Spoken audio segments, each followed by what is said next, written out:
வெண்முரசு. சொல்வடர்க்காடு 50. தொல்புகழ் கொண்ட இக்ஷுவாகு குலத்தில் சுத்யும்னனுக்கு மைந்தனாகப் பிறந்தவன் யுவனாஸ்வன் என்னும் அரசன். குருதி ஓயாத கொடுவாள் கொண்டவன் என அவன் புகழ் பாடினர் சூதர். பாரத வருஷத்தின் 56 நாட்டு அரசரையும் அவன் அடிபணியச் செய்தான். அதன் பின்னரும் வெற்றிக்கான விடாய் ஓயாது மேலும் மேலுமென்று எழுந்தது அவன் உள்ளம். இரவுகள் தோறும் தன்னை பணியாத அரசர்களை வெல்வதைப் பற்றி கனவு கண்டான். அவர்களை வெல்லும் வழிதேடி போர் சூழ்க்கைகள் வகுத்தான்.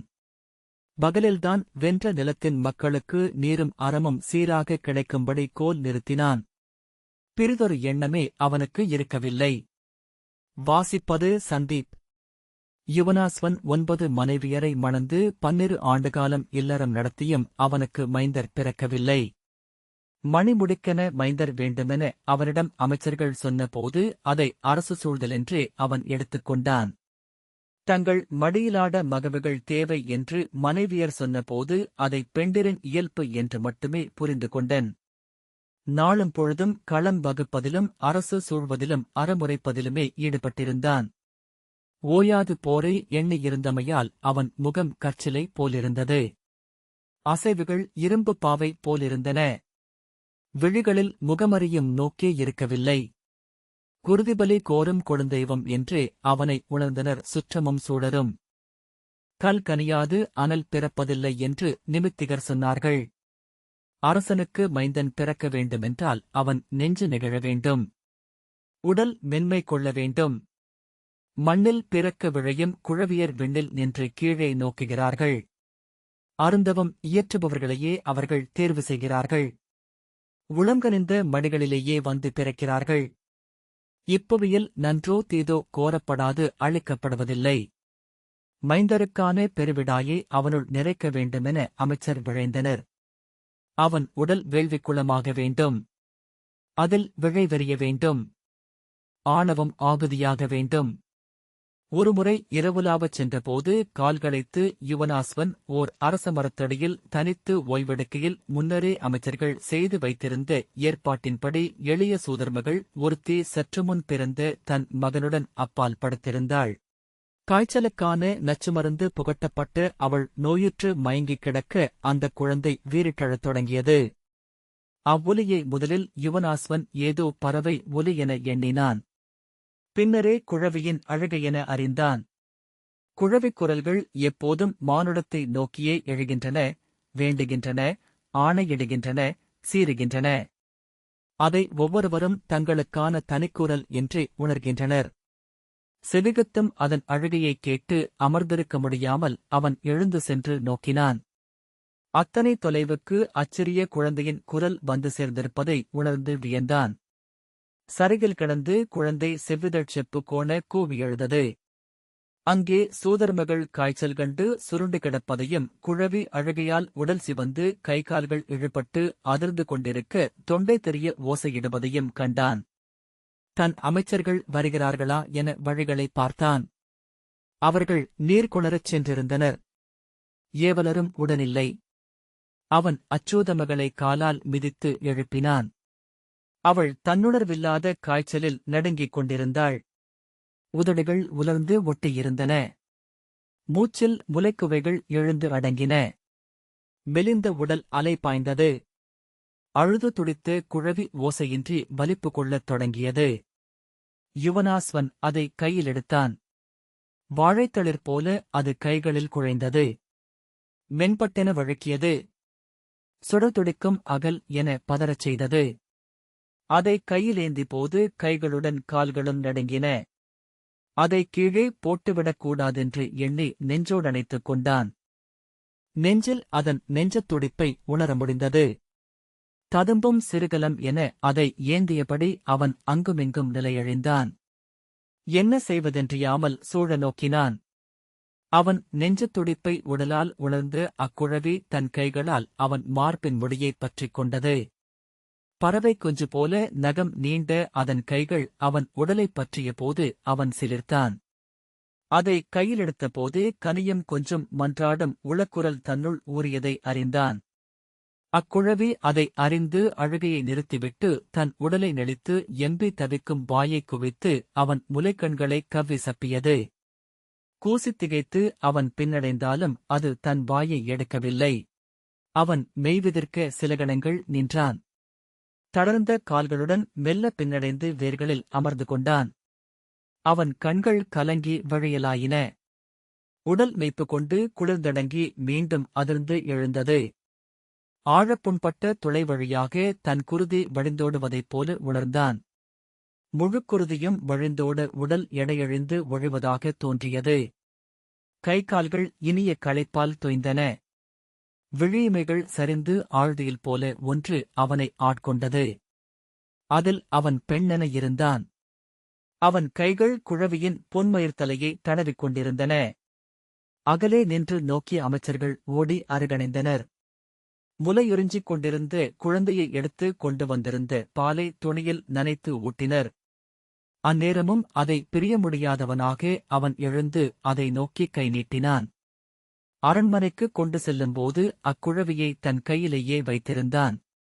அவன் மடியிலேயே அது உறங்கியது. இரவு தன்னருகே படுக்க வைத்து அதை தடவிக் கொண்டிருந்தான். தன் முலைக்கண்கள் ஊறுகிறதா என்றே ஐயம் கொண்டான்.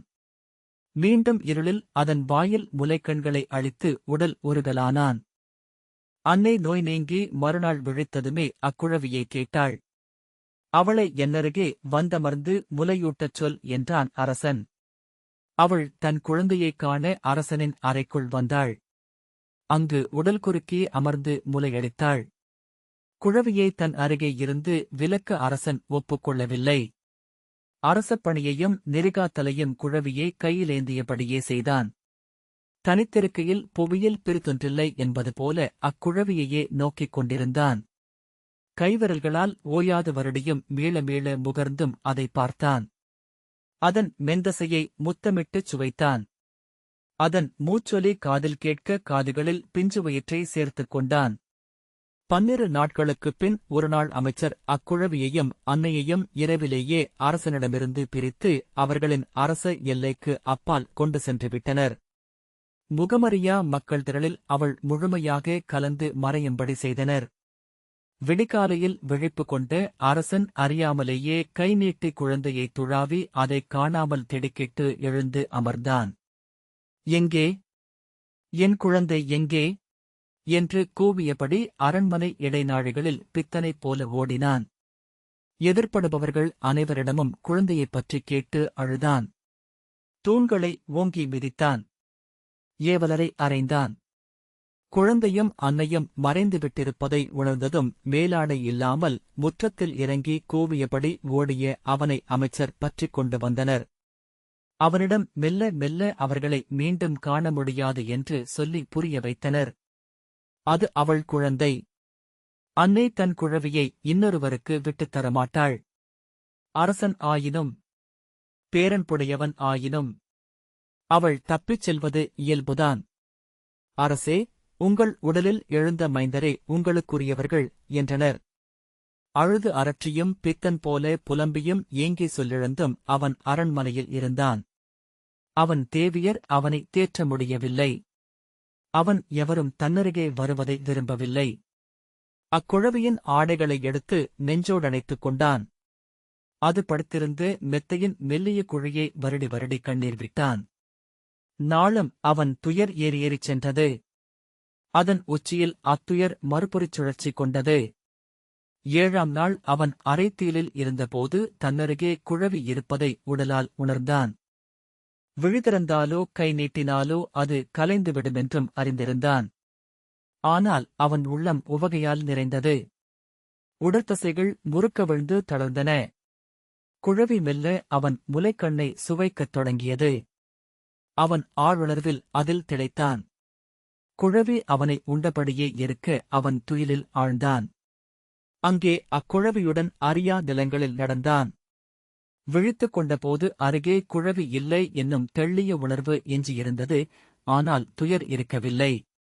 குழவி கிடந்த அந்த மென்மையான மரவுரிக்குவையை கையால் நீவியபடி அவன் விழி கசிந்து வழிய படுத்திருக்கையில் தன் மேலாடை நனைந்திருப்பதைக் கண்டான். அவன் இருமுலைகளும் சுரந்திருந்தன. யுவனாஸ்வன் மைந்தர் பிறப்பதற்கான வேள்விகளை இயற்றலானான். பிருகுநந்தனர் என்னும் பெருவேதிகர் அவன் அவையிலமர்ந்து அந்த வேள்விகளை அவனுக்காக ஆற்றினார். 7 புத்திரகாமேஷ்டிகளை அவன் செய்தான்.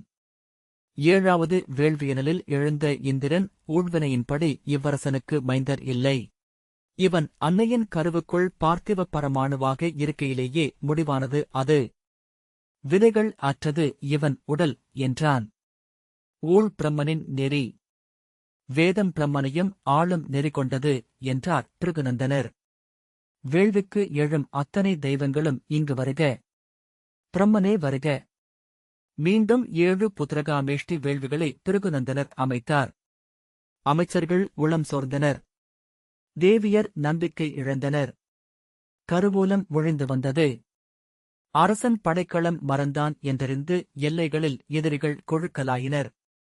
அவன் நெறியவைக்கு வராமையால் குடிகள் கட்டவிழ்ந்தனர். அரசருக்கு மைந்தர் இல்லை என்பதே ஊழ் என்றால் அவ்வண்ணமே ஆகுக. அரசரின் இளவல்கள் எவரேனும் அவருக்குப் பின் முடிசூடட்டும் என்றனர் அமைச்சர். நாங்கள் முதுமை கொண்டு விட்டோம். எங்கள் வயிறுகள் கருக்கொள்ளும் ஆற்றலிழந்துவிட்டன. இப்பிறவியில் இப்படி என எண்ணி அமையவும் கற்றுவிட்டோம் என்றனர் அரசியர். ஆனால் யுவனாஸ்வன் ஒரு சொல்லையும் செவிகொள்ளவில்லை. உயிரின் இறுதித்துளி எஞ்சுவது வரை மைந்தனுக்கான வேள்வியிலேயே இருப்பேன். என் உடல் முளைக்காமல் இங்கிருந்து அகலமாட்டேன் என்றான். ஒவ்வொரு நாளும் ஒவ்வொரு கணமும் அவன் மைந்தன் என்னும் நினைவிலேயே வாழ்ந்தான். அவன் உறுதி கொண்ட உடல் நெகிழ்ந்து குழைவு கொண்டது. முகத்தில் மயிர் உதிர்ந்து பெண்மை வந்தது. முலைகள் உன்னி எழுந்தன. இடை செருத்து தொடை பெருத்து நடை ஒல்கியது. இதழ்கள் நீர்மை கொண்டன. கண்கள் நீண்டு கூர்கொண்டு கனவு சூடின. குரலில் யாழும் குழலும் கலந்தன. 14வது வேள்வியில் எழுந்த பிரம்மனிடம் பிருகுநந்தனர் சொன்னார், இங்கு நிகழும் அனல் வேள்வி என்பது அரசன் தன் உள்ளத்தால் செய்யும் எண்ண வேள்வியின் மறுவடிவே. இவ்வேள்வியை கடந்தாலும் அவ்வேள்விக்கு நீங்கள் நின்றாக வேண்டும். படைப்பிறையே அருள்க. பிரம்மன் என் ஊழை கடப்பது முனிவரின் தவம். அது துணை செய்க என்று அருளினார்.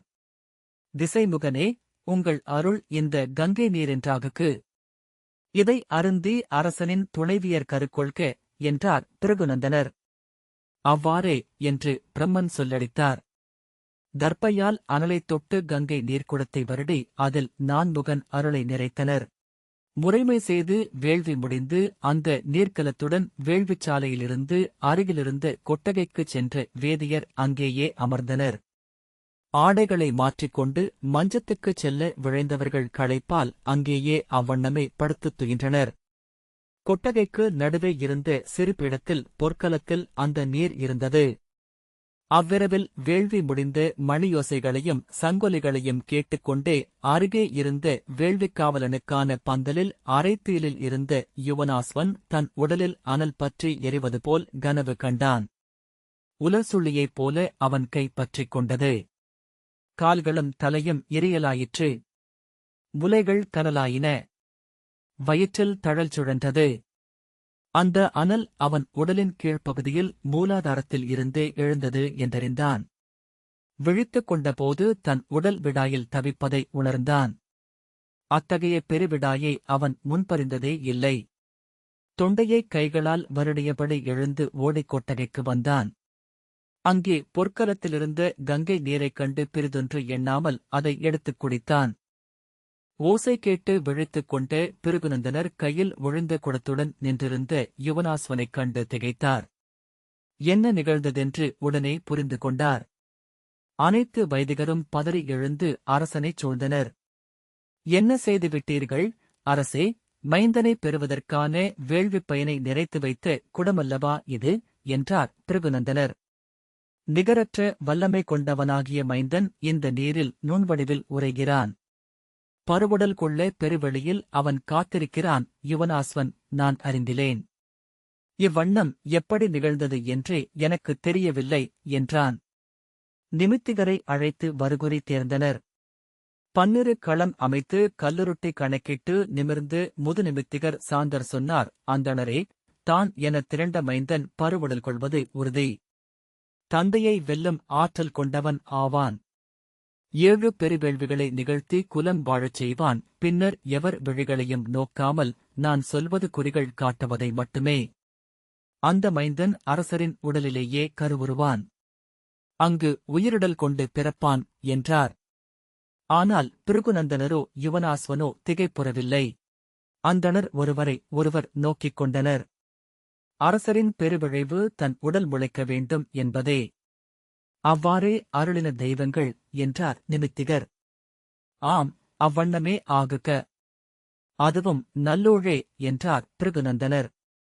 அரசன் நெடுமூச்செறிந்தபோது முலைகள் எழுந்தமைந்தன. கனவுடன் கண்முனைகள் கசிவு கொண்டன. இடைநலுங்க அணிகள் குலுங்க அவன் நடந்து தன் அறையைச் சென்றடைந்தான். அங்கு மஞ்சத்தில் களைப்புடன் படுத்துக்கொண்டு கண்மூடி புன்னகைக்கும் மைந்தனின் முகத்தைக் கண்டான். மெய்விதிர்ப்பு கொள்ள என் தெய்வமே என நெஞ்சில் கை வைத்து அழுதான். அரசனின் வயிறு பெருத்தது. வரிகளோடிச் சரிந்தது. அவன் முலைக்கண்கள் கருமை கொண்டன. பொதுமணல் போல மென்வரிகளுடன் முலைக்குவைகள் பருத்துச் சரிந்தன. அவன் உதடுகள் கருமை கொண்டு மூச்சில் இனிய உன்மணம் கலந்தது. கழுத்தும் கையிடுக்குகளும் கன்றின. கண்வெளுத்து நடை தளர்ந்தது. அரண்மனைச் சுவர்களை உடைவாளால் சுரண்டி சுண்ணத்தை உண்டான். திரி எரிந்த சாம்பலை சுட்டு விரலால் தொட்டுச் சுவைத்தான்.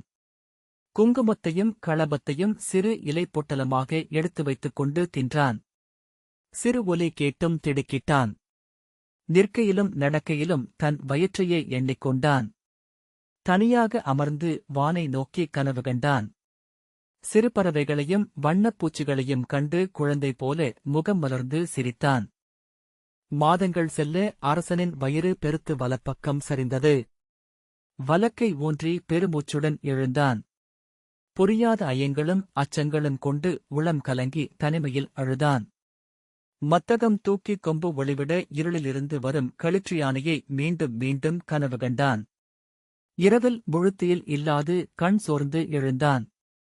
கைகள் குடைச்சல் கொள்ள நாளெல்லாம் மஞ்சத்தில் அசைவில்லாது அமர்ந்திருந்தான். கால்கள் வீங்கின. பின் முகம் உப்பி ஒளிகொண்டது. கண்ணிமைகள் கனிந்து தொங்கின. சிறு அசைவுக்கே நெஞ்சு பட்படக்கத் தொடங்கியது. மழலைச் சொல் உரைப்பவன் ஆனான். அனைவர் மீதும் கனிவும் அனைத்தின் மீதும் எரிச்சலும் மாறி மாறி வந்து அவனை அலைக்கழித்தன. அரசன் வயிற்றில் மைந்தன் இருப்பதை மருத்துவர் உறுதி செய்தனர். அவன் வளர்ந்து கையும் காலும் கொள்வதை தொட்டுப் பார்த்து சொன்னார்கள். முழுவளர்ச்சியடைந்த மைந்தன் ஒலிகளுக்கு செவி கொடுத்தான். காலால் தந்தையின் வயிற்றை உதைத்து உந்தி முழை காட்டினான். அவன் அசைவை அறிந்து யுவனாஸ்வன் உடல் விதிர்க்க கூசிச் சிரித்து துள்ளினான். அந்த முழைமேல் கை வைத்து கூச்சலிட்டு நகைத்தான். உயிர் கொண்டிருக்கிறான். உயிர் என்று கூவினான்.